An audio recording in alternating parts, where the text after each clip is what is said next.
Class 5 good morning बच्चों।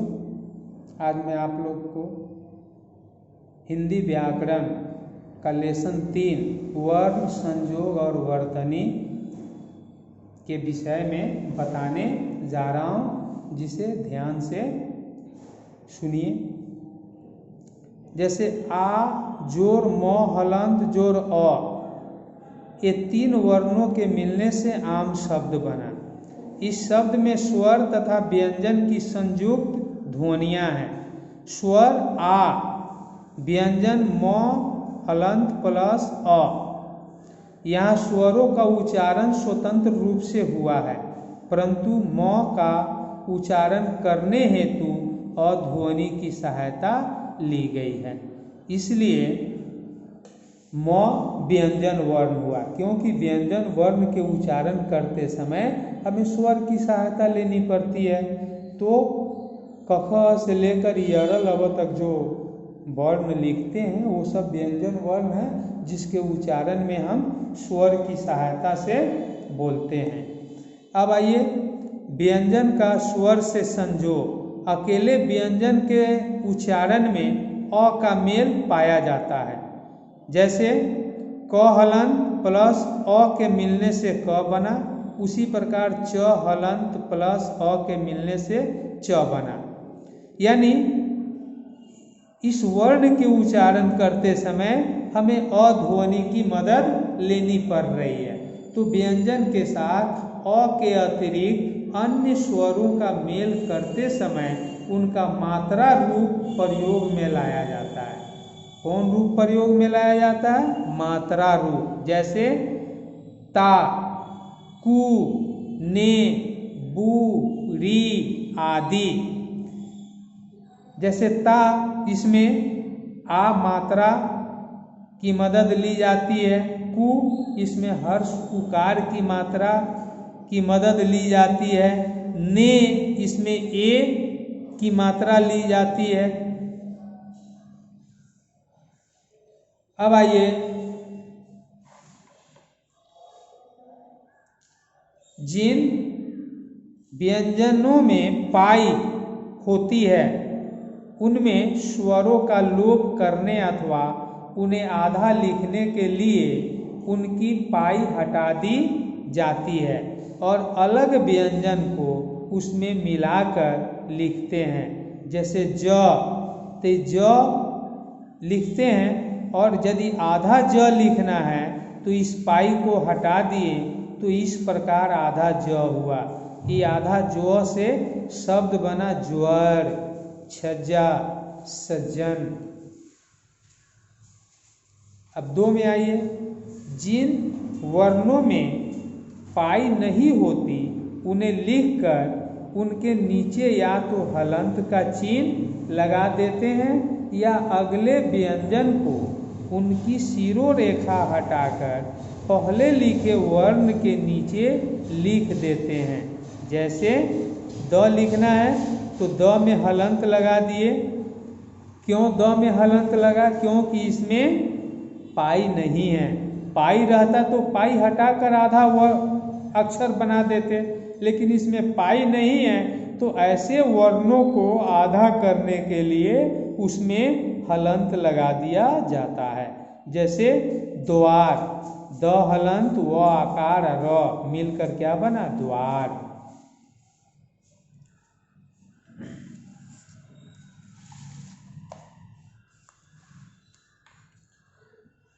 Question 3, जैसे क और ख का रूप दूसरे व्यंजनों के साथ मिलने से क आधा क और आधा प हो जाता है। जैसे क में जो घुंडी जो होता है उस घुंडी को हटा दिया जाता है। जैसे म घुंडी हटा दिए, यानी आधा क ख न मक्खन, ल आधा क क र लक्कर। उसी तरह फ का नीचे जो घुंडी है उसको हटा दिए, उसी दफ्तर हो गया, रफ्तार हो गया। 4 में स्पर्श व्यंजनों के प्रत्येक वर्ग के अंतिम वर्ण अंग, य, न, ये बड़ी न, छोटी न, म, इस सब में हलंत लगा दिए। तो हलंत लगा देने के बाद इसके स्थान पर अनुस्वार का प्रयोग भी होता है। जैसे कंधा, या तो आप अनुस्वार लिखकर कंधा लिख सकते हैं या क आधा न ध आकार धा कंधा। चंचल, डंठल, नंदन, खंबा आदि। अन्य व्यंजनों से मिलने पर र के रूप जैसे कह रहा है, जब र के साथ स्वर नहीं होता तो वह अगले वर्ण के ऊपर लिखा जाता है। ऐसी स्थिति में इसका रूप अनुस्वार हो जाता है। इसे रेफ कहते हैं।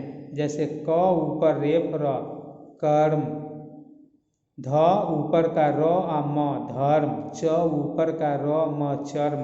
ऊपर का र पढ़ सकते हैं या रेफ भी उसे बोल सकते हैं। जैसे च ऊपर रेफ र आ म चर्म, इस तरह भी उच्चारण कर सकते हैं।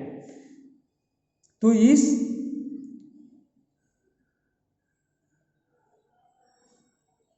जब र से पहले स्वर रहित व्यंजन हो तो यह उनके नीचे लिखा जाता है।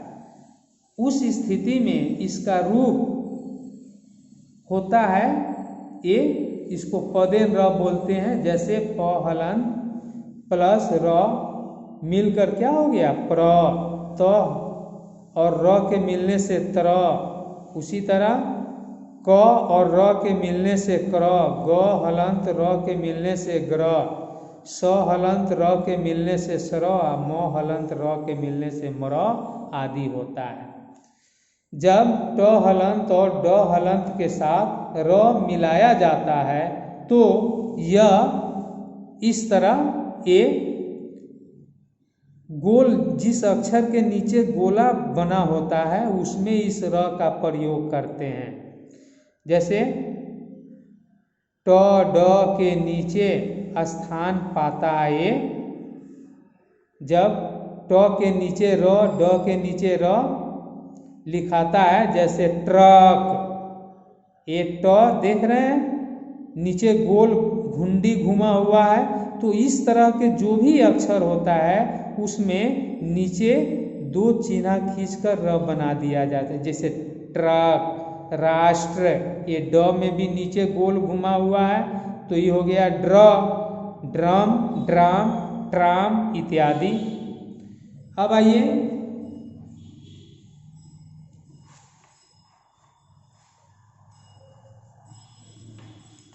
उच्चारण और वर्तनी। यहाँ असावधानी तथा भाषा के मानक रूप की जानकारी के अभाव में होने वाली वर्तनी संबंधी अशुद्धियों के उदाहरण दिए जा रहे हैं। इनकी सहायता से उच्चारण तथा वर्तनी सुधारने का अभ्यास कीजिए। जैसे मात्रा संबंधी अशुद्धियाँ, ये आ य में दीर्घ उकार आयु, ये गलत है तो इसका सही क्या होगा, आ य में हर्ष उकार हो जाएगा। आयु, आयु में हर्ष उकार लगता है न कि दीर्घ उकार। हानि, हा न दीर्घ इकार, हा न दीर्घ इकार हानि, ये गलत है। सही हानि होगा हा न हर्षिकार। हानि में हर्षिकार का प्रयोग किया जाता है। आधीन, आधीन नहीं होता है, इसमें आकार जो है वो नहीं होगा, अधीन होगा। उसी तरह पत्नी, ए हर्षिकार है जबकि पत्नी में प आधा त न में दीर्घ इकार होता है पत्नी। प्रश्न, ये गलत है, पूरा तालाब स नहीं होगा, आधा तालाबे स होगा प्रश्न। साधु, साधु में दीर्घ उकार नहीं होता है, हर्ष उकार होता है। तो इस प्रकार की मात्रा संबंधी अशुद्धियों को आप ध्यान से पढ़िए, समझिए और उसे याद कीजिए। अब आइए दो में री और र के अशुद्धियाँ। जैसे किरपा, ये किरपा नहीं होता है, एक क में री की मात्रा लगाकर प आकार देते हैं कृपा। एक कृपा सही है और एक कृपा गलत है, क्योंकि कृपा नहीं होता है, कृपा होता है। उसी तरह ये ऋतु, ये ऋतु क्या है, अशुद्ध है, सही ऋतु होगा, ये री या त में हर्षुकार ऋतु। उसी तरह घराना, घराना नहीं होता है, घृणा होता है, घ में री लगता है, घ में पदेन र नहीं लगता है, री लगाकर इस शब्द को लिखा जाता है घृणा।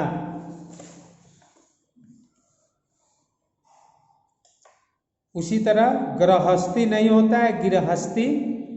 इसे ध्यान से पढ़िए, समझिए और याद कीजिए। 3 में आइए, अल्प प्राण और महाप्राण संबंधी अशुद्धियाँ, इसे ध्यान से समझिएगा। ब आधा घ में दीर्घकार घी, बघी, ये गलत शब्द है।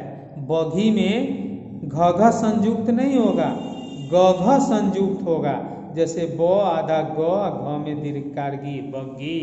उसी तरह ब्राह्मण नहीं होता है, ब्राह्मण होता है। ब्रा ह हलंत म न, यानी आधा ह होता है। यहाँ ब्राह्मण में पूरा ह दिया है जो गलत है, ब्राह्मण होता है आधा ह। उसी तरह श्रेष्ठ नहीं होता है, श्रेष्ठ होता है। पत्थर नहीं होता है, पत्थर होता है। गड्ढा नहीं होता है, गड्ढा होता है। मक्खन नहीं होता है, मक्खन होता है। तो इस तरह की अशुद्धियों को भी समझिए। अब आइए र के प्रयोग की अशुद्धियाँ। जैसे धर्म, धर्म नहीं होता है, धर्म, इसमें रेप र लगता है। ज्वर नहीं होता है, वज्र नहीं होता है, वज्र होता है, ये ज में पदेन र लगा हुआ है। उत्तीर्ण नहीं होता है, उत्तीर्ण होता है। इसे समझिए और याद कीजिए। 5 में है व ब छ तथा दंती स, तलावे स, मूर्धन स, दंत स संबंधी अशुद्धियाँ। अब वस्तु नहीं होता है, वस्तु होता है। कष्ट नहीं होता है, कष्ट होता है। इसे समझिए। क्वेश्चन 6 में ज्ञ और गय संबंधी अशुद्धियाँ। जैसे कितना बच्चा गयान लिखता है जो अशुद्ध है, ये होता है ज्ञान। यज्ञ नहीं होता है, यज्ञ। इसी प्रकार और है जिसे आप भली भांति समझिए और याद कीजिए।